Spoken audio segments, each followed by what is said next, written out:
Hello everyone.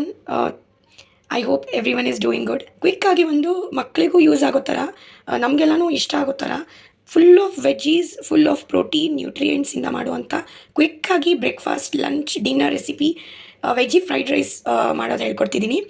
Actually ಇದು ಹೋಟೆಲಲ್ಲಿ ತುಂಬ ಸೋಯಾ ಸಾಸು ಅದು ಇದು ವಿನೆಗರ್ ಅಂತೆಲ್ಲ ಹಾಕಿ ಹೆಲ್ತ್ ಅಪ್ಸೆಟ್ ಆಗಿಬಿಡುತ್ತೆ. ಬಟ್ ಮನೆಯಲ್ಲಿ ವಿದೌಟ್ ಯೂಸಿಂಗ್ ಮಚ್ ಅನ್ಯೂಸಬಲ್ ಲಿಕ್ವಿಡ್ಸ್ ನೀವು ಇದನ್ನು ಮಾಡ್ಬೋದು. ಸೊ ನಾನಿಲ್ಲಿ ಚಾಪ್ ಮಾಡಿ ಇಟ್ಕೊಂಡಿರೋದು ಎಲ್ಲ ಫೈನ್ಲಿ ಚಾಪ್ ಮಾಡಬೇಕು. ಕ್ಯಾರೆಟ್, ಕರಿ ಲೀವ್ಸ್, ಪೀಸ್, ಇದು ಬೀನ್ಸ್, ಕ್ಯಾಪ್ಸಿಕಮ್, ಬ್ರಾಕೊಲಿ, ಆನಿಯನ್, ಪಾಲಕ್, ಚಿಲ್ಲಿ. ಓಕೆ, ಸೊ ಇಷ್ಟೇ ಒಂದು ಈವನ್ ನೀವು ಬೀಟ್ರೂಟು ಹಾಕ್ಬೋದು, ಬಟ್ ಸ್ವಲ್ಪ ಅದು ಸ್ವೀಟ್ನೆಸ್ ಕೊಡುತ್ತೆ ಕ್ಯಾರೆಟ್ ಹಾಕಿರೋದ್ರಿಂದ.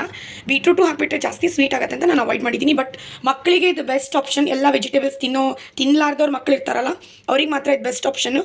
ಕ್ವಿಕ್ಕಾಗಿ ತಿಂತಾರವರು ಬ್ರಾಕೊಲಿ ಅದು ಇದು ಎಲ್ಲ, ಈವನ್ ಮಶ್ರೂಮ್ ಕೂಡ ನೀವು ಆ್ಯಡ್ ಮಾಡ್ಬೋದು. So let start. ಪ್ಯಾನ್ ತೊಗೊಂಡಿದ್ದೀನಿ, ಒಂದು ಆನ್ ಮಾಡಿದ್ದೀನಿ. ಸ್ಟಾರ್ಟಿಂಗ್ ಸ್ವಲ್ಪ ಜೋರಾನೇ ಇಡ್ರಿ ಗ್ಯಾಸು. ಇದನ್ನು ಆಯಿಲ್ಗಿಂತ ಗೀಯಲ್ಲಿ ಹಾಕಿದ್ರೆ ಜಾಸ್ತಿ ಚೆನ್ನಾಗಿ ಬರುತ್ತೆ. ಬಟ್ ಸ್ವಲ್ಪ ಗೀ ಸ್ವಲ್ಪ ಆಯಿಲ್ ಹಾಕಿದ್ರು ಏನೂ ಪ್ರಾಬ್ಲಮ್ ಇಲ್ಲ. ಈಗ ನಾನು ಇಲ್ಲಿ ಆಯಿಲ್ ಹಾಕಿದ್ದೀನಿ, ಲಾಸ್ಟಿಗೆ ಗೀ ಹಾಕ್ತೀನಿ. ಓಕೆ, ಸೊ ರೈಸ್ ನೀವು ಸ್ವಲ್ಪ 90% ಕುಕ್ ಮಾಡಿ ರೆಡಿಯಾಗಿ ಇಡಬೇಕಾಗತ್ತೆ. ಬಾಯ್ಲ್ ಆಗಲಿ ಚೆನ್ನಾಗಿ, ಬಟ್ ತುಂಬ ಸ್ಮ್ಯಾಶ್ ಆಗೋ ಥರ ಬೇಡ ರೈಸು, ಸ್ವಲ್ಪ ಡ್ರೈ ಇರಲಿ. ಸೊ ಆಯಿಲಿಗೆ ಇದೆಲ್ಲ ಚಾಪ್ ಮಾಡಿರೋ ವೆಜ್ಜೀಸ್ ಹಾಕ್ತೀನಿ. ಇದೆಲ್ಲ ವೆಜ್ಜೀಸ್ ಹಾಕಿದ್ದೀನಿ. ಸೊ ನೀಟಾಗಿ ಇದನ್ನು ಕೊಟ್ಟೆ ಮಾಡಿ ಫ್ರೈ ಮಾಡಬೇಕು. ತುಂಬ ಕಚ್ಚಾ ಇಟ್ಟರು ಇದು ಯೂಸ್ ಆಗಲ್ಲ. ಸೊ ಒಂದು ಸ್ವಲ್ಪ ನೀಟಾಗಿ ಫ್ರೈ ಆಗಬೇಕಿದೆ ಚೆನ್ನಾಗಿ. ಇವಾಗ ನೀವು ಸ್ವಲ್ಪ ಸ್ಲೋ ಮಾಡ್ಬೋದು ಗ್ಯಾಸ್ ಫ್ಲೇಮು.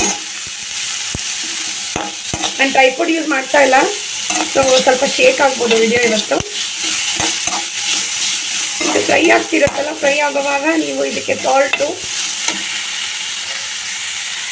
ಇದು ಫ್ರೈ ಆಗ್ತಿರುತ್ತಲ್ಲ, ಸೊ ಫ್ರೈ ಆಗುವಾಗ ಇದರಲ್ಲಿ ನೀವು salt, pepper powder, coriander powder, jeera powder, so 4 ಹಾಕಬೇಕು. ಸ್ವಲ್ಪ ಬ್ಲ್ಯಾಕ್ ಸಾಲ್ಟ್ ಕೂಡ ಹಾಕ್ಬೋದು, ಕಾಲ ನಮಕ್ ಟೇಸ್ಟ್ಗೋಸ್ಕರ. ಇದರಲ್ಲಿ ಟೊಮೆಟೊ ಸಾಸ್ ಎಲ್ಲ ಏನೂ ಹಾಕಬೇಡಿ, ವಿನೆಗರ್ ಹಾಕಬೇಡಿ, ಸೋಯಾ ಸಾಸ್ ಹಾಕಬೇಡಿ. ಅದು ಮಕ್ಕಳಿಗೂ ಹೊರಗಡೆ ತಂದು ಹಾಕಿರೋ ಲಿಕ್ವಿಡು ಚೆನ್ನಾಗಿರಲ್ಲ. ಸೊ ಮನೆಯಲ್ಲೇ ಫ್ರೆಶ್ ಆಗಿ ಮಾಡಿರೋ ಟೊಮೆಟೊ ಸಾಸ್ ಇದ್ದರೆ ನೀವು ಯೂಸ್ ಮಾಡ್ಬೋದು. ಲಾಸ್ಟಿಗೆ ಸ್ವಲ್ಪ ಲಿಂಬು ಲಿಕ್ವಿಡನ್ನು ನೀವು ಲಿಂಬು ಜ್ಯೂಸನ್ನು ನೀವು ಇದರಲ್ಲಿ ಹಾಕಿದ್ರೂ ವಿನೆಗರ್ ಫ್ಲೇವರೇ ಬರುತ್ತೆ. ಅದರಲ್ಲಿ ಇನ್ನೂ ಅಷ್ಟು ಪ್ರಾಬ್ಲಮ್ ಬರಲ್ಲ. ಸ್ವಲ್ಪ ಸೊಟ್ಟೆ ಮಾಡ್ಕೋಬೇಕು ಇದನ್ನು, ಎಲ್ಲ ವೆಜ್ಜೀಸ್ ನೀಟಾಗಿ ಫ್ರೈ ಆಗೋ ಥರ. ಸ್ವಲ್ಪ ಕಚ್ಚಾ ಇದ್ದರೆ ನಡೆಯುತ್ತೆ, but better to boil, steam ಆಗೋ ಥರ ಬಾಯ್ಲ್ ಆಗುತ್ತೆ. ಸೊ ಇವಾಗಲೇ ನೀವು ಇದಕ್ಕೆ ಸಾಲ್ಟು, ಪೆಪ್ಪರ್ ಪೌಡರ್, ಜೀರಾ ಪೌಡರ್, ಕೊರಿಯಾಂಡರ್ ಪೌಡರ್ ಹಾಕಬೇಕು. ಇದರಲ್ಲಿ ನಾನೆಲ್ಲ ಇವಾಗ ಪೌಡರ್ ಹಾಕಿದ್ದೀನಿ. ಪೆಪ್ಪರ್ ಪೌಡರ್, ಜೀರಾ ಪೌಡರ್, ಸ್ವಲ್ಪ ಕಾಲ ನಮಕ್, ಸಾಲ್ಟು, ಕೊರಿಯಾಂಡರ್ ಪೌಡರ್. ಓಕೆ, ನೀಟಾಗಿ ಇದನ್ನು ಫ್ರೈ ಮಾಡಬೇಕು. ಈ ಟೈಮಿಗೆ ನೀವು ಗೀ ಹಾಕಬೇಕು. ನಾನು ಗೀ ಹಾಕಿದ್ದೀನಿ, ತುಪ್ಪ ಹಾಕಿದ್ಮೇಲೆ ಪೆಪ್ಪರ್ ಪೌಡರ್, ಜೀರಾ ಪೌಡರ್, ಕೊರಿಯಾಂಡರ್, ಕಾಲ ನಮಕ್ಕು, ಸಾಲ್ಟು ಎಲ್ಲ ಹಾಕಿದ್ಮೇಲೆ ನೀವು ಇದರಲ್ಲಿ ಲೆಮನ್ ಜ್ಯೂಸ್ ಹಾಕ್ಬೋದು ಹೇಳ್ದಂಗೆ, ಇಲ್ಲಾಂದರೆ ಟೊಮೆಟೊ ಸಾಸ್ ಸ್ವಲ್ಪ ಹಾಕ್ಬೋದು ಜ್ಯೂಸಿ ಫ್ಲೇವರ್ಗೆ. ಇಲ್ಲಿ ಫ್ರೈಡ್ ರೈಸ್ ಮಸಾಲ ಅಂತ ಬರುತ್ತೆ, ಅದು 1 to 3 ಬ್ರ್ಯಾಂಡದ್ದೇ ತೊಗೊಳ್ಳಿ.